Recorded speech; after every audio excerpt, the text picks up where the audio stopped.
अल्लाह आप सबको कामयाब करे।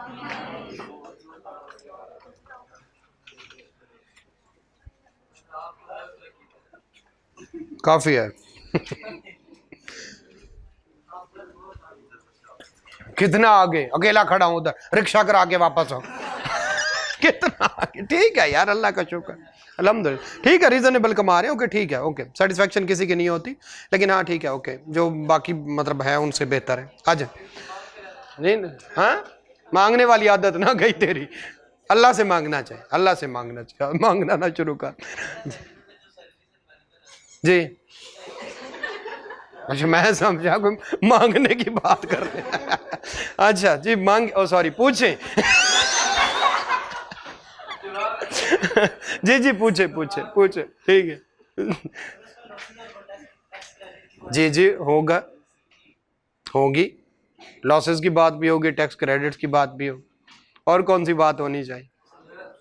ठीक है भाई, थोड़ा थोड़ा, अभी तो उसका 11B हमने नहीं किया ना चैप्टर, तो थोड़ा सा जैसे जैसे एक आध क्वेश्चन हमने किया था थोड़ा। चलें, आ जाए चले, जो है ये अभी 114, चले, ओके, ऑन करें ऑन करें ऑन करें, चले।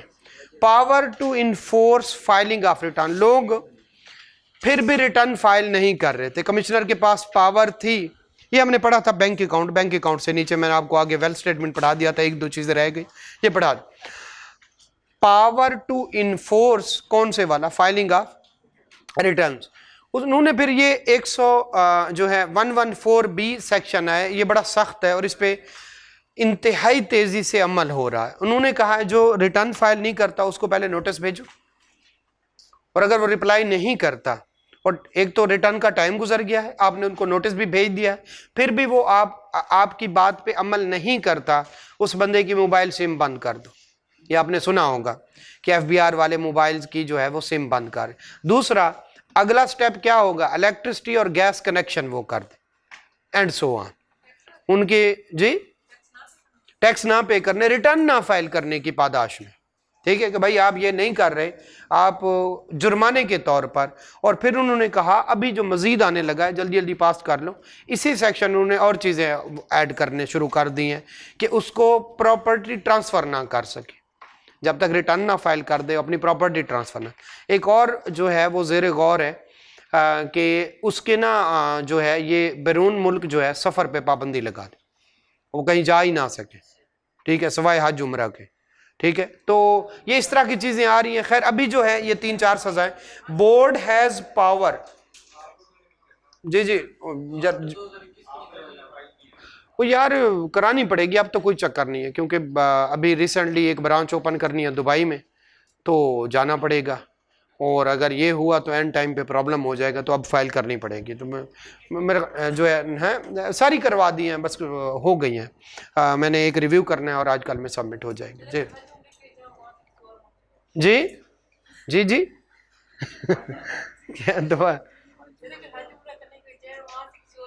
बेटा कहाँ जाएंगे वहां से, वो तो और तरफ सहरा है, तो जा ही नहीं सकते कहीं पे। तो खैर आपके पास जो है जहां से जाएंगे किसी जो है एयरपोर्ट से ही जाएंगे, उन्होंने नहीं जाने देना, उन्होंने वापस भेज देना, वैसे भी पकड़ते हैं तो इधर ही डिपोर्ट कर देते हैं। Board has power to issue कौन से वाला, इनकम टैक्स जनरल ऑर्डर, और उसने इशू कर दिया है। पहले पहले जनरल ऑर्डर में 5 लाख बंदों की लिस्ट थी जिनकी उन्होंने सिम बंद कर दी है, ठीक है। To the person who are not appearing in active tax payer list, जो टाइम पे अपने रिटर्न फाइल करता रहता है वो एक्टिव टैक्स पेयर लिस्ट में होता है, और जो टाइम पे नहीं होता इसको कहते हैं ATL, active tax payer list. But are liable to file return under the provision of income ordinance, उसके लिए रिटर्न बनना था। कौन कौन से बंदे हैं जो लाइबल टू फाइल रिटर्न हैं, 114 सेक्शन, जिसके पता नहीं 500 स्क्वायर यार्ड और इतने फीट और वो वाले सारे शब्द। Income tax general order issue will have the following consequences of the person mentioned therein, disabling the mobile phone, जो है उनके PTA अप्रूव्ड होते हैं ना मोबाइल फोन, उसको डिसेबल कर देंगे। और फिर क्या नहीं, या डिसेबल कर देंगे मोबाइल फोन सिम्स को। जी बेटा जी, नहीं नहीं नहीं, बस जैसे आप टाइमली रिटर्न फाइल करते रहे तो आप एक्टिव टैक्स पेयर लिस्ट में रहेंगे, जब आप रिटर्न फाइल करना छोड़ देंगे तो आप एक्टिव टैक्स पेयर लिस्ट से निकल जाएंगे, ठीक है। खैर जी जी, मैं एक्टिव टैक्स पेयर लिस्ट में नहीं हूँ, बट अब आ जाऊंगा एक आध दिन में, ठीक है। डिसकंटिन्यूस, पहले इतनी सख्ती नहीं थी, लेकिन अब ज़ाहिर है करना पड़ेगा। पहले ये था कि हमें कोई नोटिस वगैरह नहीं भेजता, उनको पता होता है टैक्स कंसल्टेंट है, ठीक है, जो है, तो उस तरह से मतलब आ भी जाए तो हम कहते हैं देख लेंगे, लेकिन अब दूसरी इम्प्लीकेशन है तो उसकी वजह से करनी पड़ गई है। वर्किंग वगैरह हो गई, एक दो दिन में हो भी जाएगी। डिसकंटिन्यूस ऑफ कौन से वाला? Electricity connection. डिसकंटिन्यूस ऑफ कौन से वाला? Gas connection. तो ये सारी हो चुकी हैं। इसमें से जो ये है मोबाइल सिम वाला, इस पे अमल शुरू हो चुका है। अगला जो है कह रहे हैं इलेक्ट्रिसिटी कनेक्शन, और उसके बाद कौन से वाला? मोबाइल फ़ोन किसी के नाम पे होगा, वो पीटी अप्रूव्ड और नॉन पीटी अप्रूव्ड वाला चक्कर है।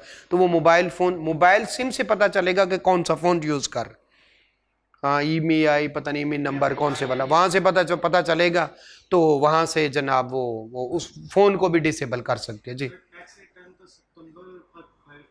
जी जी, पिछली रिटर्न अब तक 23 की, 24 की, 24 वाली सितंबर तक फाइल करनी है ना, तो अगर नहीं की अगली फिर 25 की, 26 की, तो टाइमली फाइल करते रहना।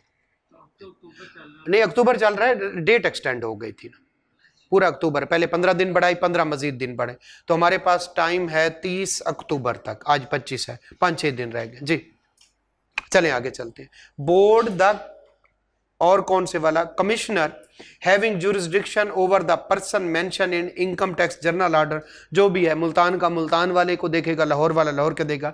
मे ऑर्डर रिस्टोरेशन ऑफ द कौन से वाला? रिस्टोर कर दो इसकी मोबाइल सिम, या मोबाइल सिम या जो है इलेक्ट्रिसिटी वगैरह के कनेक्शन, जो है, if he is satisfied that return has been filed and person was not, या तो रिटर्न फाइल हो गया, या वो भाई बंदा कहे मैं रिटर्न क्यों फाइल करूं, मेरी तो ना वो, मैं किसी भी शर्त पे पूरा नहीं उतरता, तो उसने एप्लीकेशन लिख दी, मैं तो मतलब कमाता ही कुछ भी नहीं, मैं क्यों रिटर्न फाइल करूं, मेरी सिम क्यों ब्लॉक कर दी, तो वो दोबारा से रिस्टोर कर देगा। A person shall be included in general order if the following condition are fulfilled. कब उसकी मोबाइल सिम बंद की जाएगी? जनरल ऑर्डर में उसका लिस्ट आएगा। Notice of filing of return has been issued, उसको पहले नोटिस दिया उन्होंने, date of compliance of the notice has been alleged, और पर्सन ने रिटर्न फाइल नहीं की, तो सबसे पहले उसको नोटिस देंगे, उसको 30 दिन का टाइम देते हैं, पता नहीं जब कोई रिटर्न ना फाइल कर रहा हो तो 30 दिन का टाइम देते हैं, मोबाइल नहीं यूज़ करें बेटा, 30 दिन को जो है वो टाइम देते हैं, और 30 दिन भी वो हो चुके हों और उस बंदे ने रिटर्न भी फाइल ना की हो, ये 3 शर्तें होंगे, तो उसको जर्नल ऑर्डर में ऐड करेंगे। जर्नल ऑर्डर में जो जिस बंदे का नाम आ जाएगा, तो उस बंदे के साथ क्या किया जाएगा? उसका सबसे पहले जो है मोबाइल सिम और मोबाइल फ़ोन, फिर इलेक्ट्रिसिटी कनेक्शन, और फिर दूसरा गैस कनेक्शन जो है वो हो जाएगा। अच्छा, आपने कुछ ये शर्तें पढ़ी हैं, अगला ये ख़त्म हो गया, अगला सेक्शन शुरू करते हैं।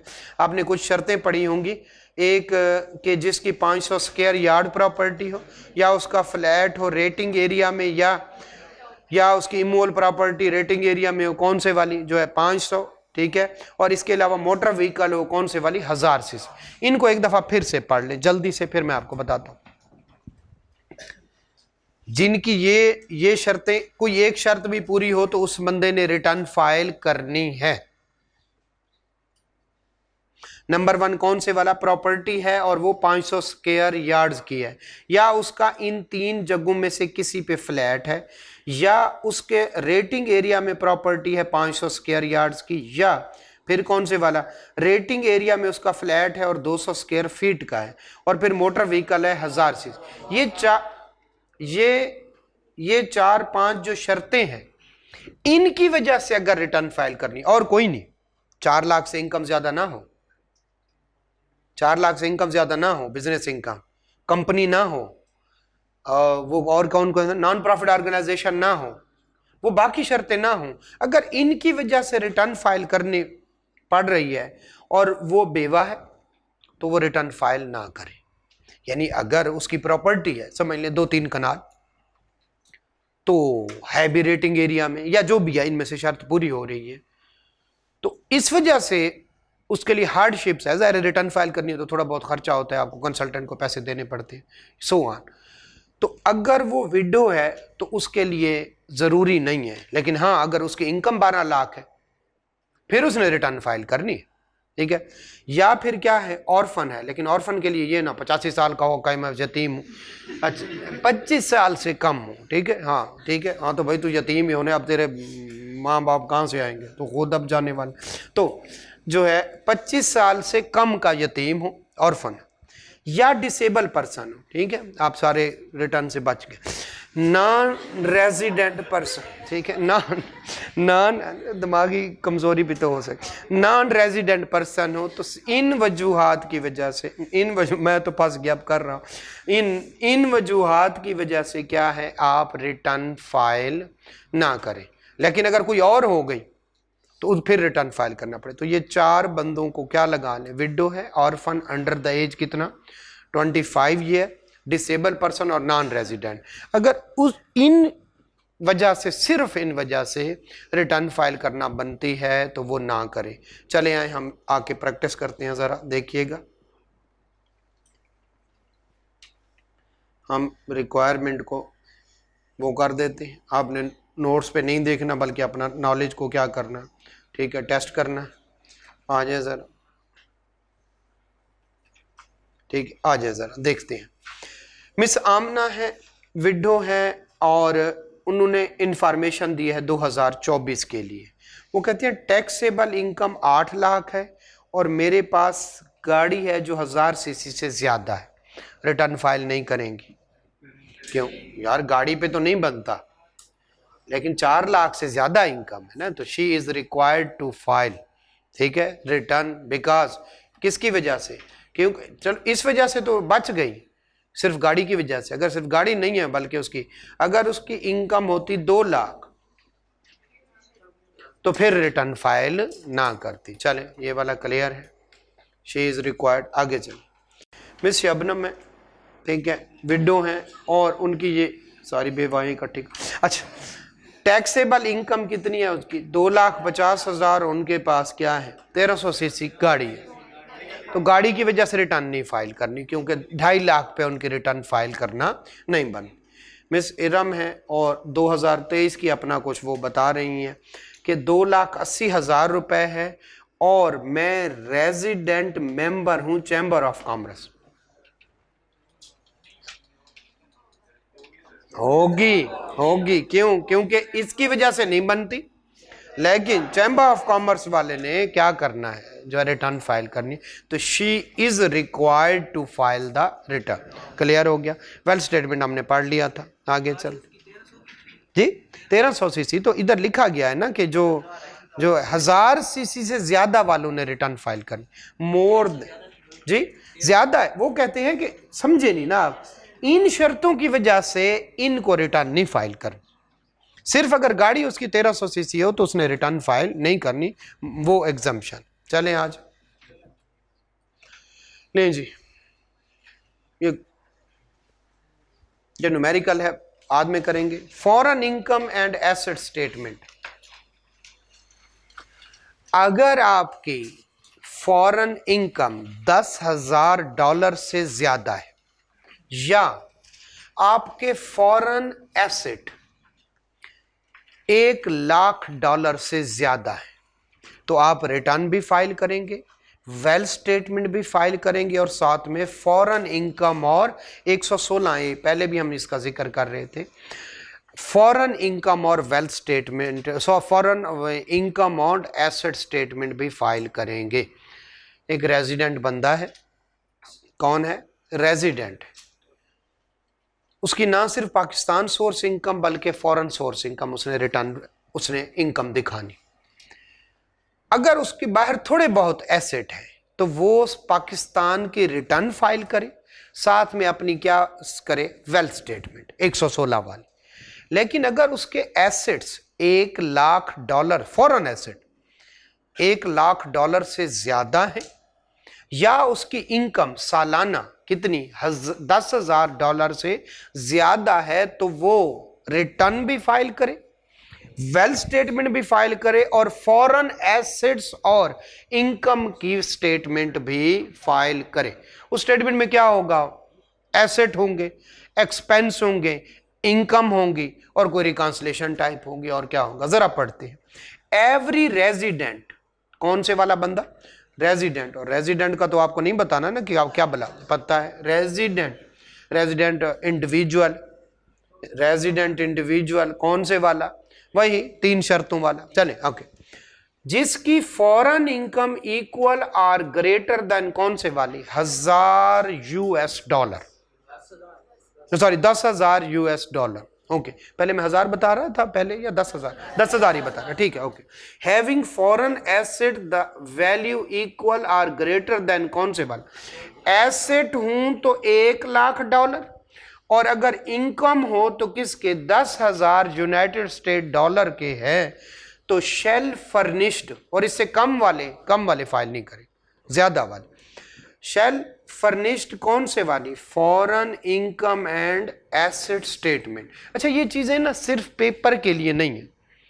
अभी ओन मोहम्मद के नाम से एक मेरा क्लाइंट आया, कनाडा में रहता है, कुछ अरसा पहले, नहीं वो कोई एक कैनेडियन जो है वो सिटीजन है, पाकिस्तान का भी है, तो वो मेरे पास कुछ दिन ही पहले आया, तो कहता है कि मुझे किसी ने कहा है, सिया साहब आप तो मेरे रिटर्न गलत फाइल कर रहे हैं। मैं कैसे, कहता है मुझे किसी ने कहा है कि इनकम स्टेटमेंट भी फाइल करते हैं, वेल्थ स्टेटमेंट भी फाइल करते हैं, और साथ में फॉरेन एसेट और इनकम की स्टेटमेंट फाइल करते हैं। मैंने कहा आपको और क्या बताया, उन्होंने कहा कि अगर आपकी इनकम 10,000 डॉलर से ज्यादा है फॉरेन इनकम, और 1,00,000 डॉलर से ज्यादा क्या है मेरे एसेट हो, तो कहते मेरी इनकम तो ज्यादा है, आप तो फाइल नहीं कर रहे। तो फौरन मैंने बुक खोली, पीछे पड़ी होती है हमारी ये लॉ की, तो उससे मैंने कहा भाई आप आते हैं 1 महीने के लिए पाकिस्तान, यहां पे लिखा हुआ है एवरी, जिसने बताया है आपको पूरी बात नहीं बताए। तो ये पढ़ाते पढ़ाते या पढ़ते पढ़ते या प्रैक्टिस करते करते ये चीजें आपकी क्या आ जाती। अगर एक मुझे पूरे लॉ का नहीं पता तो मैं उसके सामने कच्चा पड़ जाता कि सॉरी ये वो, लेकिन मुझे इस लॉ का पता था, चाहे पढ़ाते पढ़ाते पढ़ते पढ़ते या प्रैक्टिस करते। तो मैंने उसे कहा भाई आपको ये वाली बात तो उन्होंने ठीक बताई है, लेकिन ये वाली बात नहीं बताई कि एवरी रेजिडेंट इंडिविजुअल क्या होते हैं। फिर मैंने उसको बैठ के समझाया कि आप 183 डेज या उससे ज्यादा पाकिस्तान में नहीं है, और ज्यादातर आप कनाडा में रहते हैं तो 182 डेज या उससे ज्यादा आप कनाडा में रहते हैं। आप दोनों शर्तों में पाकिस्तान के रेजिडेंट नहीं बनते, लिहाजा ये स्टेटमेंट आपके लिए नहीं। तो आपने भी कल को जाहिर इधर ही जाना, या तो जॉब करेंगे या बिजनेस करेंगे, दोनों सूरतों में आपको जो जॉब कर रहे होंगे और टैक्स मैनेजर हैं तो उन्होंने आपसे यही वाली बात पूछनी है। जाहिर सीएफओ है, सीएफओ छोड़ दें, सीईओ मालिक है बिजनेस का, और उसका अगर कोई भांजा भतीजा कोई कजन कोई बेटा बाहर रहता है तो उसने आपसे सवाल करना है। आपको ठीक है फिंगर टिप्स पे ना हो, कम से कम आपको सेक्शन का पता हो। इसलिए मैं कहता हूं सेक्शन याद नहीं करने, लेकिन कम से कम आपको पता हो कि यही कहीं 116 115 के आगे पीछे कोई सेक्शन था, वरना पूरी बुक फिर खोलेंगे, एक एक सेक्शन को ढूंढेंगे तो फिर जाके ये वाला मिलेगा। तो आपने कुछ चीजों को विजिलेंट होके भी पढ़ना है कि कल को मैंने या तो प्रैक्टिस करनी है या जॉब करनी। और अगर जॉब भी कर रहे हैं तो उन्होंने कहा कि हमारे डायरेक्टर के रिटर्न फाइल करो, और एक डायरेक्टर जो है वो रहता ही कनाडा या अमेरिका है, तो फिर रोला पड़ जाएगा। तो यस, आप लॉ को इस तरह से पढ़ा करो कि कल कोई इसने हमारी जिंदगी में हमें काम आना है। चले खैर आगे चलते। It shall be in prescribed form and verified in prescribed manner, कोई खास इतनी बड़ी बात नहीं। इट विल गिव पर्टिकुलर, कौन कौन से, the persons total foreign assets and foreign liabilities as on the last day of, asset और लाइबिलिटी एज ऑन होते हैं या फॉर द ईयर होते हैं, एज ऑन होते हैं, तो सही कह रहे हैं, सही कह रहे हैं। एसेट और लाइबिलिटीज की डिटेल। दूसरा कौन से वाला, any foreign asset transferred by the person, हमने कार देखी थी, वेल्थ स्टेटमेंट में हमने किया था, कार लिखी थी, फिर उसको क्या कर दिया था, अगले साल बेच दिया था, तो वो किस में आ गई, बैंक में। बिल्कुल वही वाली बात है। Any foreign asset transferred by the person to other person during the tax year and consideration received, कार खत्म हो गई, उसकी जगह कोई दूसरी कार आई तो वो लिखो, और कार खत्म होगी, पैसे किस में आ गए, बैंक में आ गए, तो आपको लिखने पड़ेंगे। Complete particular of the foreign income derived and expenditure incurred during the tax year and the expenditure wholly और necessary for the purpose of deriving the income. हमने कोई इनफ्लो आउटफ्लो पढ़े थे, और बिजनेस में भी डिडक्शन वगैरह, पहले ग्रास अमाउंट लिखते हैं फिर क्या लिखते हैं, डिडक्शन। ये दोनों चीज़ें, यानी वेल्थ स्टेटमेंट भी आपने करनी है, वेल्थ रिकॉन्सिलेशन स्टेटमेंट भी, और इनकम स्टेटमेंट भी। और इनकम स्टेटमेंट में खर्चे होते हैं, और खर्चा क्या होता है, होली और एक्सक्लूसिवली। और अगर एक्सक्लूसिवली वो बिजनेस के लिए नहीं है तो वो अपॉर्चनमेंट, ये वो वही वाली बात कर रहे हैं। आगे चलते हैं। Commissioner by notice require any individual to furnished, कौन से वाली, फॉरेन इनकम और asset statement, who in his opinion, ठीक है, या कमिश्नर को was required to furnished but fail to do so, it will be furnished by the date specified in the notice. कुल मिला के अब सारी बात करने लगे हैं। मैं इसको आपने भी इसके इस तरह से पॉइंट बनाने हैं। पहला पॉइंट क्या है, $10,000 की इनकम या 1 लाख से डॉलर से ज्यादा के एस फाइल करेगा। ये 3-4 लाइनों का एक पॉइंट लिख के इधर साइड पे आपने यहां पे छोड़ देना, 2 लाइनें बस।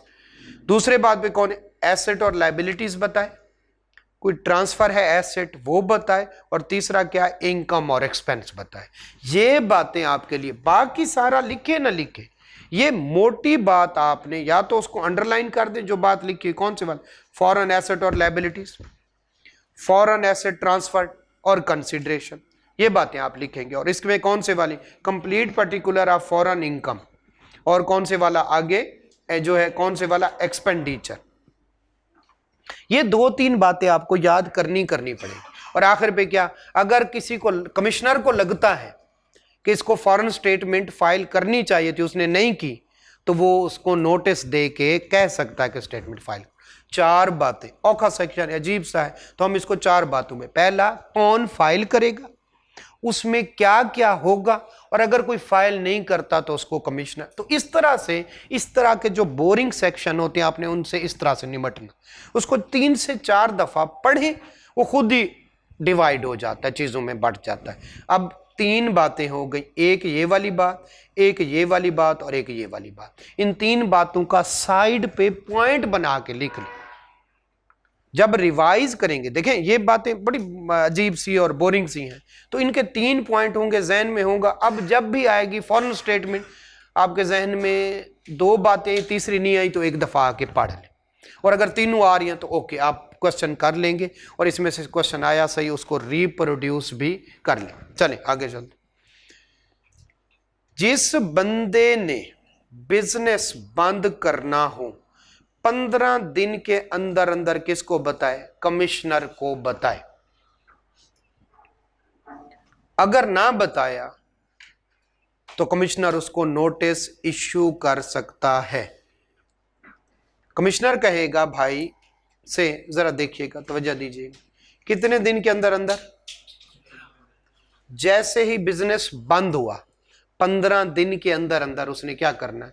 तो हम कहते हैं कि उसने 30 सितंबर 2025 को, 24 कर ले, टैक्स ईयर तो 2025 हो जाएगा, 30 सितंबर 2024 को बिजनेस बंद कर दी। ये क्लियर है। कब तक बताना है, कब तक बताना, 15 अक्टूबर 2024 तक बताएगा। अगर ना बताया तो कमिश्नर उसको क्या इशू करेगा, नोटिस। और अगर कमिश्नर को लगे कि कोई बंदा अपना बिजनेस बंद करने लगा है तो कमिश्नर उसको कह सकता है भाईजान मुझे तो बताते जाओ। बताने का मकसद क्या है, इसका पिछला साल कब खत्म हुआ होगा,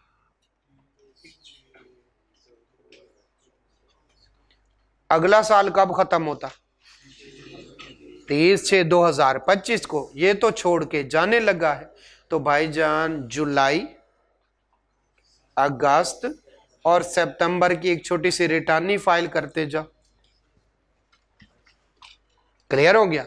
तो कमिश्नर को बताने का क्या मकसद है कि भाई जिस दिन तूने बंद किया है इन 3 महीनों का हिसाब तो दो, क्योंकि अब तुम क्या करने लगे हो, बिजनेस बंद करने। यहां तक क्लियर है।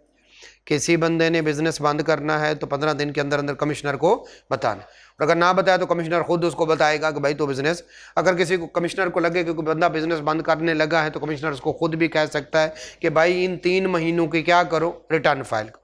जो सूरत होगी कमिश्नर कहेगा इन 3 महीनों के रिटर्न तो फाइल करते जाओ। ये महीना कब खत्म, पिछले जो साल खत्म हुआ पूरा उससे आगे, और जिस दिन उसने बंद कर दिया उससे पीछे वो जो वाला टाइम बचेगा। चले आए पढ़ते किसी हद तक।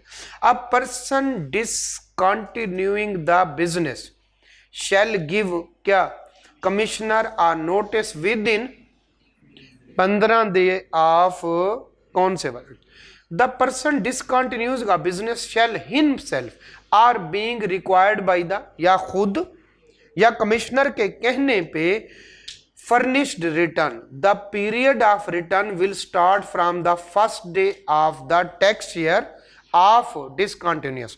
2025 का पहला दिन कब शुरू होगा, 1 जुलाई 2024 को, क्योंकि पिछले का तो हिसाब अलग होगा ना।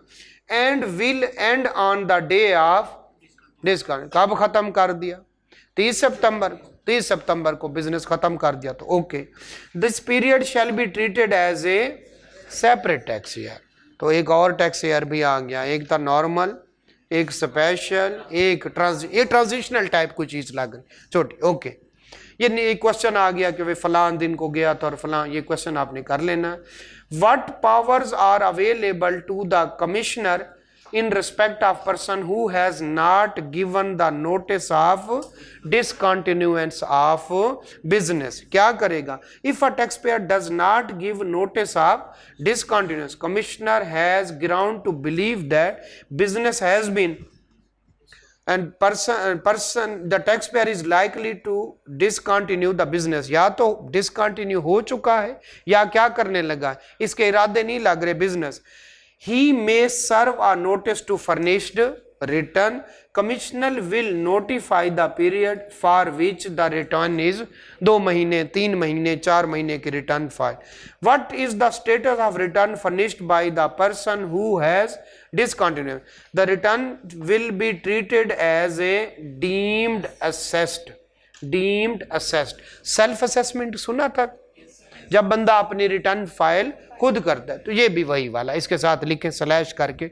आगे थोड़ी सी चेंज आएगी लेकिन सिर्फ इसको अभी सेल्फ असेसमेंट कर लेकिन भी हमारा आज का असल टॉपिक, कब किसने कब रिटर्न फाइल करनी है। जी जी पूछे।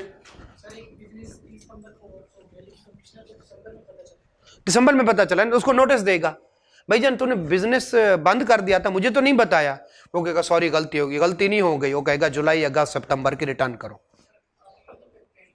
जी नहीं, बिजनेस तो खत्म हो गया ना, तो फिर उसकी और कोई इनकम होगी तो वो देगा, लेकिन बिजनेस की कितने की टाइम की करेगा, वही 3 महीने। जब बिजनेस बंद हो गया तो आगे कुछ नहीं होगा। लेकिन रिकूप्ड एक्सपेंडिचर में हमने पढ़ा था, उससे अगला एक और भी था कि अगर बिजनेस बंद हो गया है, बाद में आपको उससे कोई बेनिफिट मिलता है, तो ऐसे समझा जाएगा बिजनेस बंद नहीं। कोई था उसका कोई नाम जी, सबसीक्वेंट कुछ इस तरह का नाम था, मैं भी भूल रहा हूं। एक रिकूप था जी, वो यार इंसान है भूल जाता है, सीजर ऑफ या सिसेशन ऑफ द बिजनेस था, कुछ इस तरह का था, ठीक है। तो इस तरह का नाम था, खैर जो भी है। तो उसमें भी यही बात लिखी थी कि अगर बंद हो जाए बिजनेस और बाद में कोई पैसे पूसे वसूल लो, जैसे बैड डेट आपने कर लिया, आपने एक्सपेंस ले लिया, बाद में कोई आया पैसे दे गया, तो ऐसा समझा जाएगा बिजनेस की सेल हुई है। खैर आ जाए इंपॉर्टेंट, अगले 10 मिनट इंतहाई इंपॉर्टेंट है, बस कोशिश कीजिएगा तवज्जो रहे भाई। 30/6/2024 ईयर एंड हुआ, कब रिटर्न फाइल करेगा? 2024, ये तो समझ आती।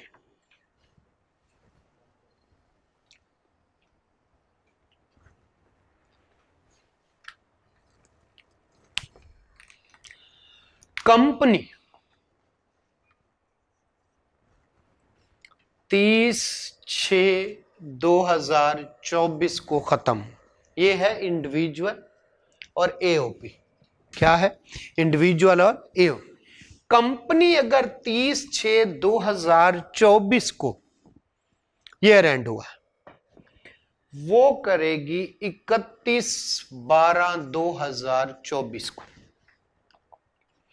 आने वाले साल में जो दिसंबर 31 दिसंबर आएगा, बताएं 30/6/2024, 2024 खत्म, आगे कौन सा शुरू हुआ 25 में 31 दिसंबर कब आएगा 31/12/2000, टैक्स ईयर 25 शुरू हो गया ना 1 जुलाई 2024 से, तो 2025 टैक्स ईयर में कौन सा दिसंबर आएगा, कौन से वाला 31/12/2024, यहां तक क्लियर, यहां तक क्लियर। ये अंग्रेजी पढ़ते हैं और फिर दोबारा से आते, इंतहाई टेक्निकल, भूल जाएंगे आप, बिल्कुल जैसे टैक्स ईयर में आपको तवज्जो चाहिए थी, इधर भी तवज्जो चाहिए, जरा देखिएगा।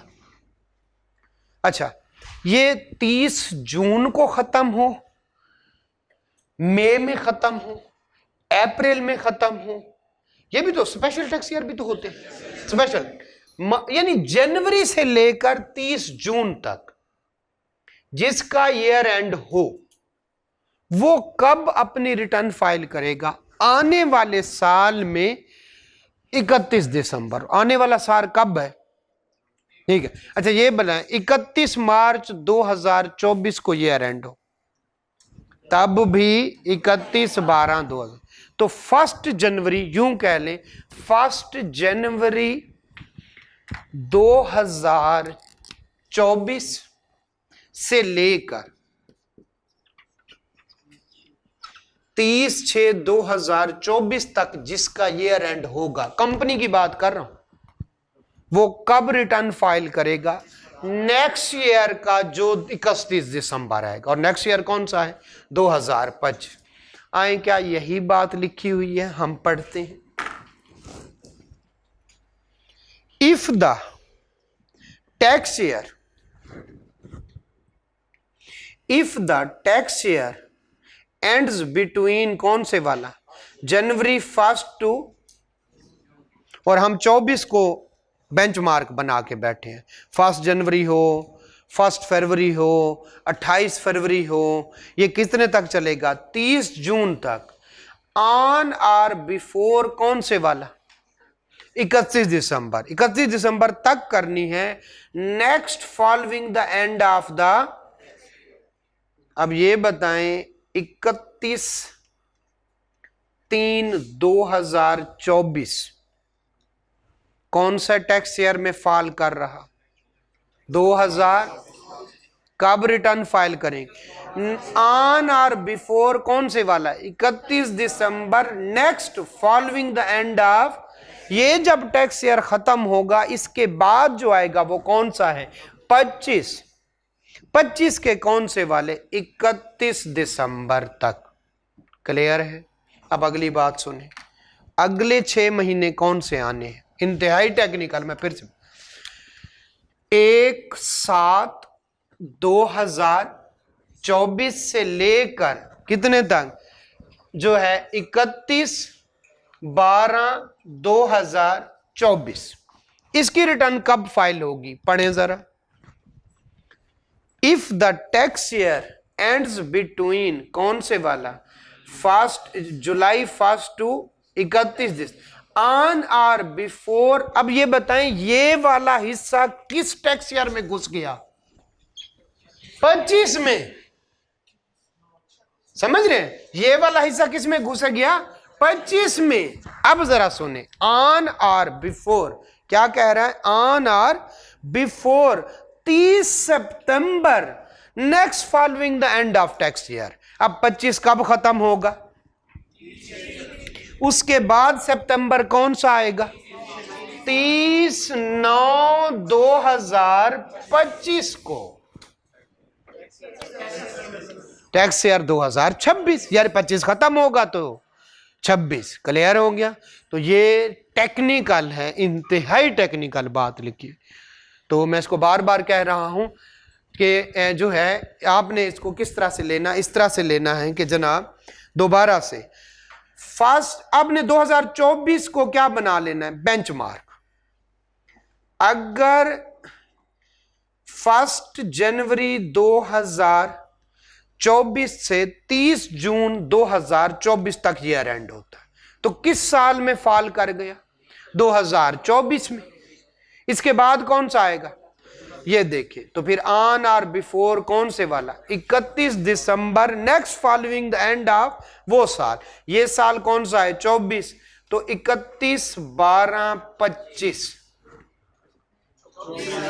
सॉरी 24, ठीक है 24, ठीक है। हाँ, टैक्स ईयर कौन से आगा? 25। लेकिन अगर if the tax year ends between 1 July to 31 December कौन से वाला? 24। टैक्स ईयर कौन सा? 25। अब क्या रहा? ऑन और before 30 next following the end of. अब ये 25 में फॉल कर गए, तो इसके बाद कौन से वाला आएगा? 26। 26 का सितंबर कब होगा? 30/9/25 को, 25 को। बस ये ख्याल रखना है, इंतहाई जो है ये टेक्निकल। अब जरा उधर पढ़ते हैं। 30 अब ये किसके लिए है? कंपनी के लिए। ये किसके लिए है? कंपनी के लिए। अब आते हैं इंडिविजुअल और एओपी। किसके लिए? ऑन और before 30 September next following the end of 30 June tax year 24। इसके बाद सितंबर कौन सा आएगा? क्या समझ गए? अब ये बताएं, किसी का सितंबर में एंड हो रहा है, 30 सितंबर, 30 सितंबर में एंड हो रहा है, 30 सितंबर 2024 में एंड हो रहा है। अब बताएं अगला सितंबर कब आएगा? ये तो 25 चल रहा है ना, 30 सितंबर 2024, तो टैक्स ईयर कौन से चल रहा है? 25। अगला सितंबर कब आएगा? 25 का टैक्स ईयर 2026। क्लियर है? तो ये बस इसका हमेशा किस पे लेना है? जिस साल में वो फॉल करे उससे अगली कौन सी सितंबर आनी। जरा ये मैं दोबारा बता दूं, दोबारा बताते चलें आज। कोई मसला नहीं, कोई मसला नहीं, कर ले आज टेक्निकल। मैं बार बार कह रहा हूं टेक्निकल। कंपनी के लिए है, देखिए अब लिख लेते हैं जरा।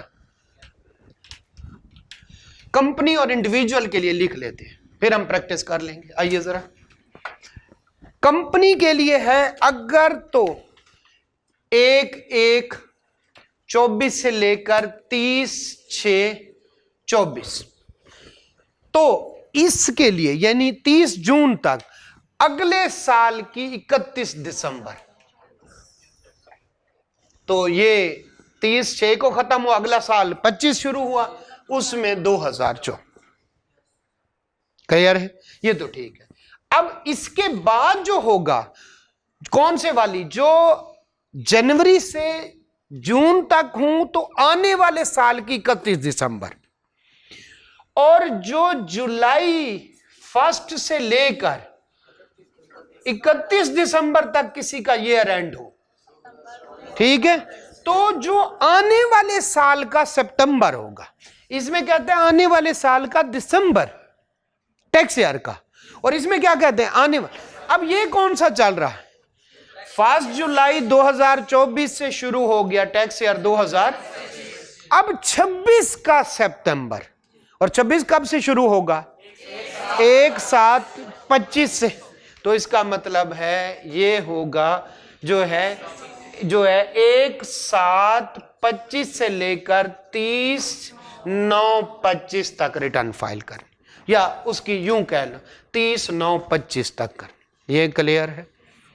लेकिन इंडिविजुअल एओपी के लिए कहता है आने वाले साल की 30 सितंबर, आने वाले साल की 30 सितंबर। आज जरा देखिएगा, देखें इंडिविजुअल के लिए क्या लिखा हुआ है? ऑन और before September next following the end of the, जब साल खत्म होगा आने वाले साल की 30 सितंबर। अब जिसका 1/1/2024 से जो है 30/6/24 होगा, उसका तो आने वाला साल का सितंबर क्या होगा? 30/9/2000। ये तो ठीक है, यहां तक क्या चल रहा है? 24 और ये कौन सा है 25 की सितंबर आ गई। यहां तक तो क्लियर है। लेकिन अगर इससे आगे चले गए, कौन से वाला, 1/7/24 से लेकर 31/12/24, तो ये तो अभी कौन से वाला चल रहा है 25, आने वाला साल कौन सा है 26, वो कब आएगा, समझ गया। तो फिर वो कौन से वाला होगा 30/9/2025। क्लियर। अब बताएं, किसी का ईयर एंड है 31 जुलाई 2024, बताएं टैक्स ईयर कौन सा हो गया 31 जुलाई ईयर एंड है, 31 का है 30 का है 31 जुलाई 2024, 2025 26 के सितंबर में आएगा। वो कब आएगा, ये खत्म होगा 30 जून 2025 को, इसके बाद जो सितंबर आएगा उसमें जाके होगी रिटर्न, बड़ा टाइम मिल जाएगा उसको। खैर इसकी प्रैक्टिस कीजिएगा, फिर आके हम इधर से डिस्कस करेंगे। जानबूझ के आपको ये टेक्निकल पॉइंट पढ़ाया है ताकि आप घर सुकून से ना बैठे, प्रैक्टिस करते हैं।